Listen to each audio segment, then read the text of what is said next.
Hello everybody, welcome to the channel.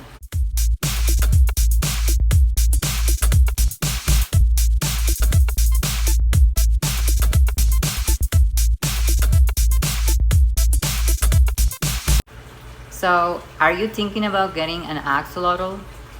Stay tuned because on this video I'm going to tell you why you need to take care of an axolotl. For starters, something to have in consideration is whenever you get an axolotl or a pet in general, pretty much it's a commitment. You're going to have a responsibility to take care of pretty much another member of your family. So the first thing for an axolotl, you obviously gonna need a cycle tank. I recommend at least to have a cycle for about 2 weeks. I think that's the safest way to introduce an axolotl or a new fish to a new tank. Also, I would recommend for axolotls, minimum they require 20 gallon. Some people say 20 gallon for one axolotl, and then if you introduce more, 10 gallons per axolotl. I feel that's still not enough space, so I would suggest 20 per axolotl. And also you're gonna need a fan because your axolotls are going to need a water to a certain temperature. It needs to be between 60 to 64.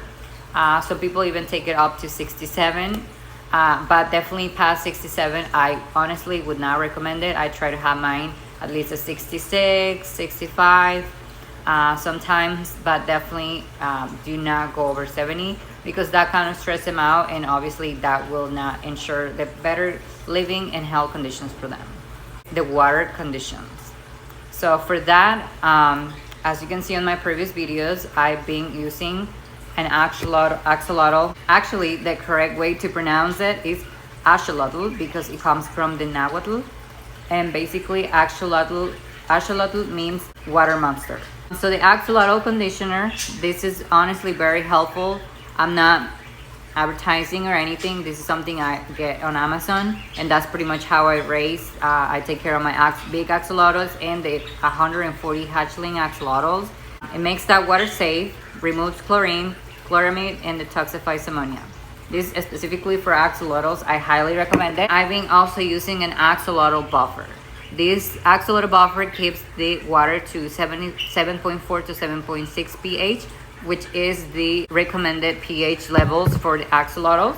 So I highly recommend those two products. You can get them on Amazon, as well as the axolotl fan, or you can get them at any pet store. What to feed the axolotls. So when they're little, at least my hatchlings, they won't eat anything that is not alive, unfortunately. So I was pretty much hatching my own brine shrimps. Now I'm transitioning them to bloodworms. I'm kind of mixing frozen brine shrimp with bloodworms, and honestly they're kind of like eating it now. They're more used to that than the brine shrimp since they're a little older, and that's pretty much what they should be fed, either bloodworms or axolotl pellets that you can find here as well. You can find it in Amazon as well, but make sure as soon as they reach their adult size, the bloodworms are only a treat. They are not nutritional, and they're not gonna get the nutrients they need when they grow older. So make sure once they reach their adult size or their breeding size, make sure to start feeding them worms. I feed mine red worms. I try night crawlers, but they're too big for them and they didn't like them. So they pretty much are used to now to just worms that I get on PetSmart.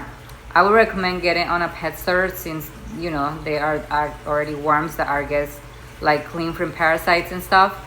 I also recommend these almond leaves, which keep the water also healthy and kind of like in good levels for them. Something important whenever you are able to sex the axolotl, which you can see on the cloaca, between the tail and the rear legs, you're gonna find a bulge or a pouch. Basically, that's their cloaca. If it's obviously bigger, means that it's a male axolotl. If it's not like that prominent, that means that it's a female axolotl. So if you have two axolotls in a tank, I would highly recommend, once you are able to sex them, please make sure to separate them, because that's how I end up with 140 something axolotls. So that was it for today. Thank you so much for staying all the way until the end of this video.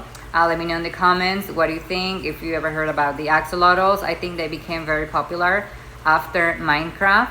But obviously it's not just the hype that is like a, you know, a popular pet to have.